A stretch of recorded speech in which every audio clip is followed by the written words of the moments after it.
The economy stinks, bees are dying, movies are pretty much all sequels now. When New Girl premiered in 2011, it was a sitcom of its times. Fill me in, what'd I miss? From the past 2 years? Give me the highlights. Okay. Country's broke. It was about the struggles of being a 30-something in post-recession America, the desire for an extended adolescence, and of course, the fantasy of the adorkable hipster girl. Jessica Day, I'm the maid of honor. I'm also the person who fell through the roof with my friend Nick Miller here. 7 seasons later, the show has come to a close, and it feels like that era it reflected is ending too. So how did New Girl capture the zeitgeist, and what aspects of the show will hold up over time? Nick doesn't have a life plan. He doesn't have a day plan. I once found a note he wrote to himself that said, "Put on pants." Before we go on, if you're new here, be sure to subscribe and click the bell to get notified about all of our new videos. New Girl is one of those sitcoms that lives in the almost adulthood period, that in-between time after college but before settling down with spouses and kids, when your friends are your whole world. God, I'm gonna miss you so much. But it's just one summer, it's fine. Okay, I know, but I'm just gonna miss Me you. too. But given that it premiered 3 years after the financial crash of 2008, the show was also a product of its post-recession time. So that makes for some differences between New Girl and a 90s sitcom about the same phase of life like Friends. I got laid off. What? Oh my Are you God, serious? What happened? Obama. That's weird. I don't think my boss likes me either. I don't think mine likes me either. Maybe it's a universal thing. Yeah, or maybe it's because you're all hanging around here at 11:30 on a Wednesday. Despite how much time they spend in the coffee shop, most of the Friends gang rise to impressive positions. I got tenure! But in New Girl, the characters flounder in their careers for much longer, and they don't necessarily end up in high-powered, lucrative roles. The Atlantic argues that New Girl, quote, highlights the downsides of extended adolescence. The show plays on the fact that millennials have taken longer than expected to come into their own in their professional lives. I know Word, and I can open a document, save it, save as. Even in the first season, some of the characters are almost a decade out of college. They're starting to age out of their lifestyle, yet they still can't seem to pull it together. Oh no, I'm a bartender who's 30 years old. I don't have health insurance. Over the seasons, we see them struggling with unemployment, debt, and absurdly low credit scores. This guy's got a 250 credit score. You're bringing everybody out? This is all pretty relatable to many 20 and 30-somethings, especially ones who graduated at a time when jobs were not there waiting for them. I love being unemployed. For all its characters' growing pains, though, New Girl makes an extended college-like lifestyle seem like loads of fun. Jess and her roommates share a loft that kind of looks like a dorm, and their favorite pastime is playing their made-up drinking game True American. The game is True American. 1, 2, 3, 4, JFK, FBI! So New Girl is providing a fantasy of keeping up the best parts of college, a very active social life, hanging out constantly with friends and roommates, and casual romantic relationships. But doing all this as a more established adult with a stronger sense of self. One of the messages of New Girl is that personal development continues well into your 30s. I've been at this new school for a week now, and I still haven't made any friends. The show makes a case for how valuable a prolonged adolescence can be. In the pilot, Jess leaves her long-term boyfriend to move in with the guys who she found on Craigslist. This setup is actually something New Girl has in common with Friends, which starts with Rachel ditching her wedding to move in with Monica and get a job as a barista. In both shows, experimentation and finding yourself are worth leaving behind what seems like a more stable or respectable life. The shows argue it's a mistake to rush into serious adult relationships or responsibilities if you're not emotionally there yet. Where are you? In the desert? The what? Yeah, I kind of freaked out. So New Girl suggested that Jess's generation needed a little more time than their parents did to develop, not just professionally or career-wise, but also emotionally. You know, I thought we were gonna handle this like adults, Jess. Yeah, well, I thought you were the love of my life, so. The character's emotional immaturity often manifests in their awkward dealings with the opposite sex. Do you want to go on a date? Yeah, we'd like go for dinner. And like the two of us would like do stuff. Is that a yes? I know, right? Overall, New Girl has a kind of men are from Mars, women are from Venus tone, with its emphasis on the complexities of heterosexual romantic dynamics. This is nice. Yeah. After all, the show's original working title was Chicks and Dicks. I accidentally saw Nick's pee-pee. Jess herself is the Peter Pan of the show. She seems to live in an eternal state of childhood. I'm bored!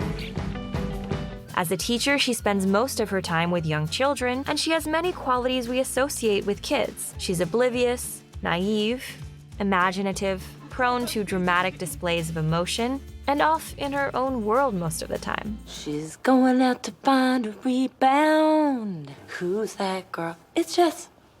Zooey Deschanel has even said that Jess reminds her of her younger self. I think of her as a 13-year-old version of myself. The character's wide-eyed naivete can seem unreal or over the top sometimes. Oh, thank you very much.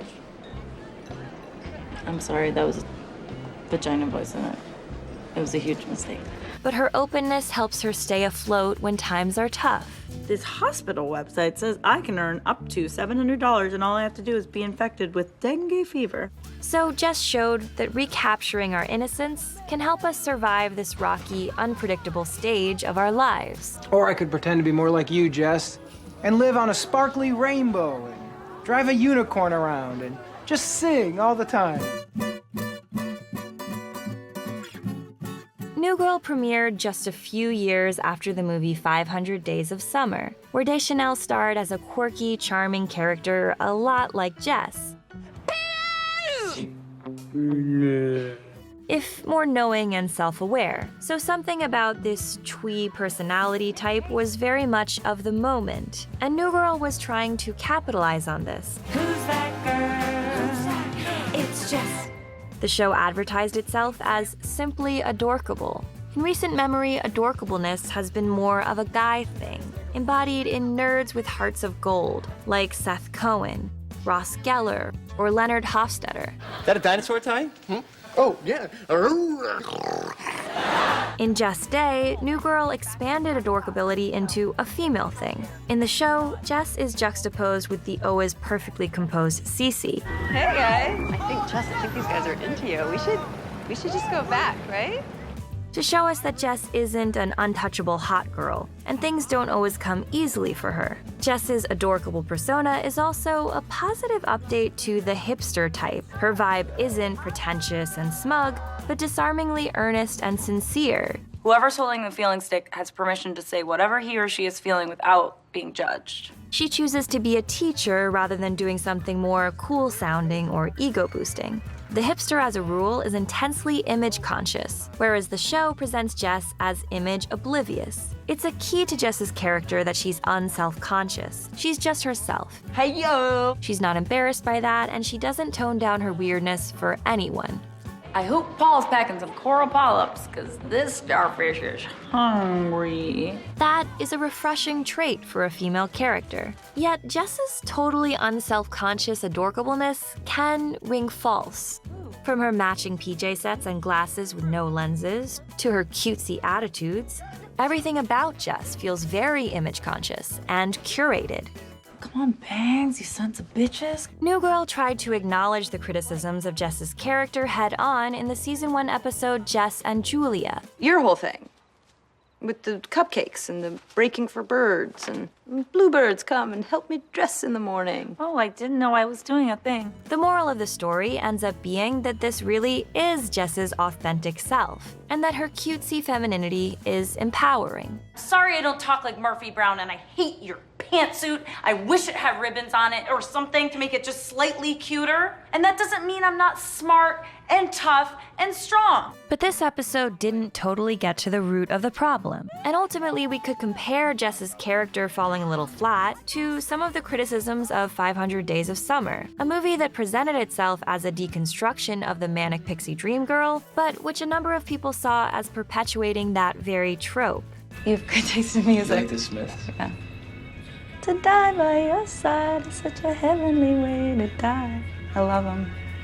Jess's adorkability may have been a key part of the show's conception and marketing, but over time, it wasn't the real reason for the show's success. New Girl resonated because of the fun friendship group at its core, the way it did feel kind of like a relatable Friends for a new era. And the show clearly picked up on what was working because it leaned away from Jess's adorkability as it went on and more on the chemistry of the group. Why are you crying? Schmidt, are you crying? You're not helping. Making me cry with your emotions. Really, Winston, you? So, what makes this the right time for New Girl to end? For one, the characters are moving on in their lives. Season 7 began with a time jump, and we got to see several of the characters as current or soon-to-be parents with more settled lives. This reflects that the 30-something age group of the show is aging, moving on from drinking games and low-wage jobs to strollers and bigger responsibilities. People may be taking longer, but they are still growing up. Extended adolescence can't last forever. Life changes. You gotta grow up. I did. I'm in a relationship and I'm happy. Still, the extended adolescence aspect of New Girl, one of the things that truly made the show work, will likely hold up and continue to feel relatable in the years to come. It's a weird life, but it's where I'm at right now. Okay. The prolonged coming of age is still very much a thing. People are living longer and have more time to get to those adult milestones like marriage and parenthood.